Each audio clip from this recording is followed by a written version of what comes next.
రసాయన ఎరువుల మితిమీరి వాడకంతో భూములు సారాన్ని కోల్పోతున్నాయి. ఫలితంగా ఉత్పత్తుల నాణ్యత క్షీణించి వ్యవసాయం మనుగడను దెబ్బతీసే ప్రమాద ఘంటికలు మోగుతున్నాయి. దీన్ని గుర్తించిన రైతాంగం ఇటీవలి కాలంలో రసాయన ఎరువులకు ప్రత్యామ్నాయంగా జీవన ఎరువుల వాడకాన్ని సాగులో భాగం చేసుకుంటున్నారు. వివిధ పంటల్లో జీవన ఎరువుల వాడకం ఉపయోగాల గురించి తెలియజేస్తున్నారు రాజేంద్ర నగర్లోని department of microbiology bio energy college of agriculture associate professor doctor Triveni.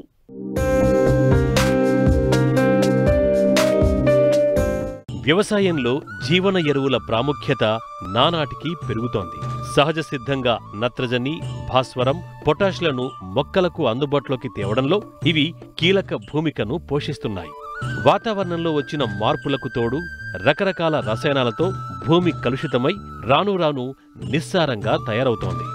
ఈ విపరీత పరిణామాల నుంచి భూమి యొక్క ఆరోగ్యాన్ని సంరక్షించేందుకు రైతు వ్యవసాయంలో పెట్టే పెట్టుబడి తగ్గించుకొని సుస్థిరమైన వ్యవసాయాన్ని కొనసాగించేందుకు ఈ జీవన ఎరువులు తోడ్పడుతున్నాయి.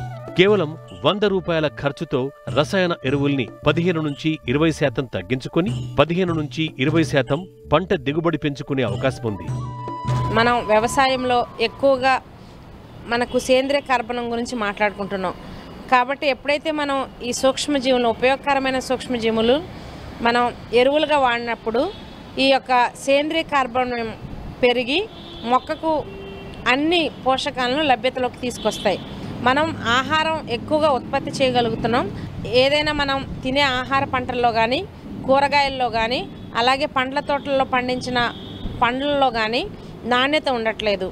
ఉత్పాదకత మనం పెంచగలుగుతున్నాము కానీ దానిలో నాణ్యత లేదు.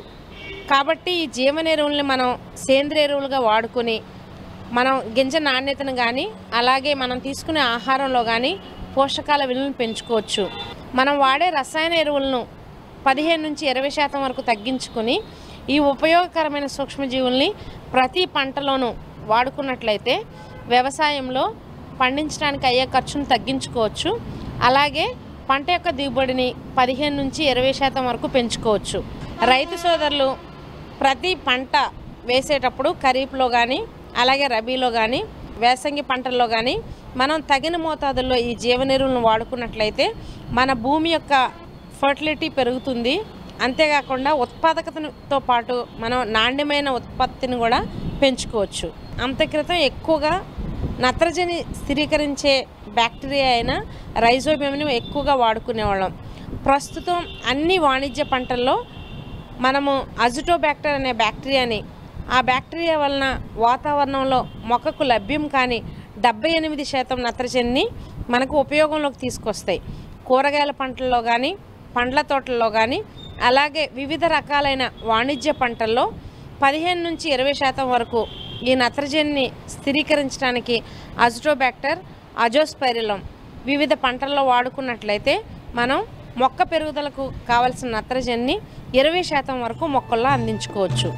భాస్వరాన్ని కరిగించి మొక్కలకు అందించే సూక్ష్మజీవులు నేలలో వేయడం వల్ల భూమిలో ఎంజైమ్లను రకరకాల ఆమ్లాలను ఉత్పత్తి చేసి నేలలో ఉండి కూడా కరగని భాస్వరాన్ని కరిగించి మొక్కల వేర్లు తీసుకునేలా దోహదం చేస్తాయి.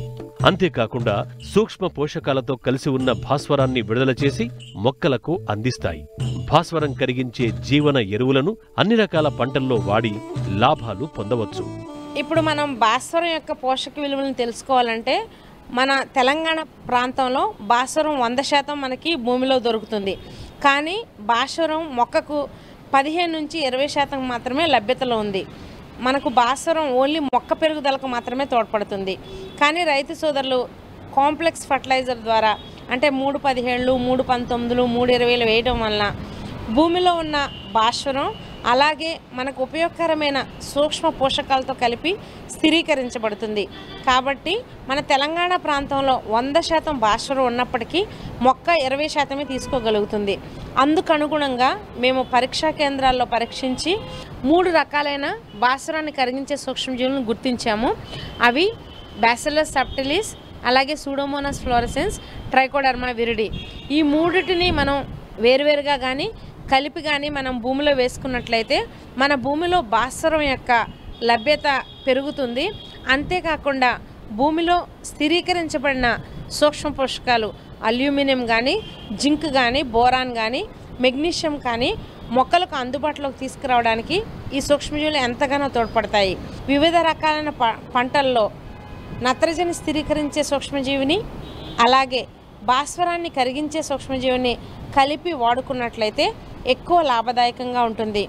అంతేకాకుండా మన పంట భూముల్లో భాస్వరాన్ని కరిగించే సూక్ష్మజీవులైన సూడోమోనాస్ ఫ్లోరసెన్స్ని కానీ, బ్యాసిలస్ సబ్టిలిస్ని కానీ వాడుకున్నట్లయితే మొక్క యొక్క వ్యాధి నిరోధక శక్తి పెరిగి మనకు వేరుకుళ్ళు కానీ, కాండము కుళ్ళు కానీ, అలాగే ఎండు తెగులు లాంటి తెగుళ్ళను తగ్గించుకోవచ్చు.